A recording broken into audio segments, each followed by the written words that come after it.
कुछ लोन से जुड़े हुए भी सवाल आए उनको भी शामिल करेंगे। शुरुआत करेंगे, पहली दर्शक फोन लाइन पर हमारे साथ अश्विनी मौजूद है।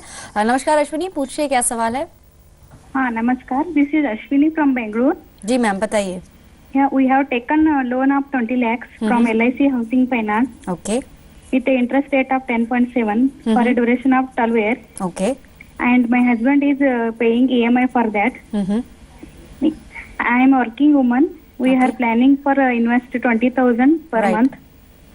And we are thinking for two options, either to paying prepayment for loan or invest in some plan for education, children education. Okay Can you please suggest me better option between these? Sure, बिल्कुल। आप अपने बच्चे की उम्र बता पाएंगे, कितना बच्चा आपका? नहीं, अभी बच्चे नहीं हुए हैं। अच्छा ओके, आगे के लिए आप प्लान कर रही हैं। या चलिए बहुत बेहतर है। और दो चीजें इन्होंने सोची है बलवंत साहब, इनको आप क्या सजेस्ट करेंगे? जैसा इनकी सारी डिटेल्स इन्होंने हमसे शेयर करी, मेल के जरिए भी आपके साथ हमने शेयर किया था। LIC हाउसिंग का जो लोन है उसको अभी 12 साल के लिए इन्होंने लिया है, लेकिन आगे का सोचते हुए प्री पेमेंट कर देती हैं तो इन्वेस्टमेंट्स पर डेफिनेटली असर पड़ेगा।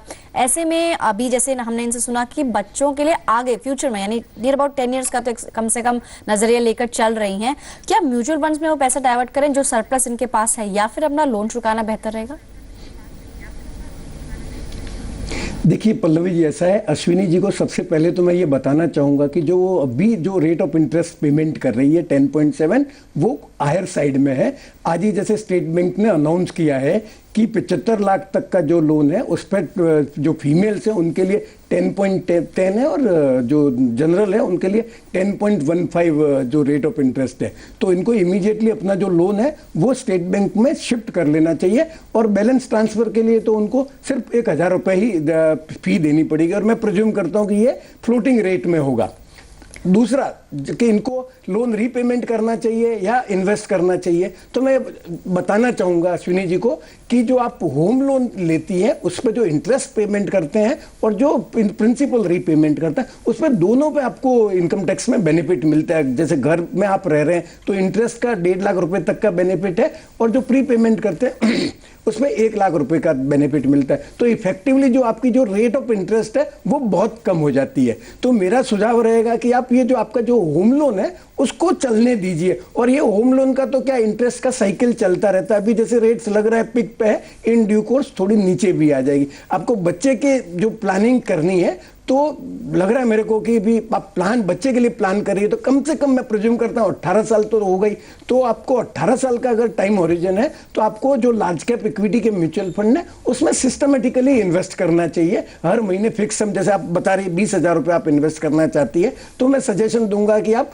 2 फंड में, एक ICICI प्रूडेंशियल का ब्लू चिप फंड है और एक UTI अपॉर्चुनिटी का फंड है, उसमें दोनों में 10-10 हज़ार रुपये डाल दीजिए। और अगर थोड़ा कम रिस्क लेना चाहती है तो 10% आप PPF में डाल दीजिए, बाकी इसमें डाल दीजिए। और एक और सुझाव मैं अश्विनी जी दूंगा कि आप हर साल में एक बार कम से कम आपका जो पोर्टफोलियो है वो रिव्यू कर दीजिए और आप जैसे जो फंड में इन्वेस्ट किया है आप देख लीजिए कि वो बेंचमार्क के हिसाब से परफॉर्म कर रहे हैं या नहीं कर रहे हैं। अगर परफॉर्म नहीं कर रहे हैं तो आपको वो दूसरे म्यूचुअल फंड में शिफ्ट करना पड़ेगा।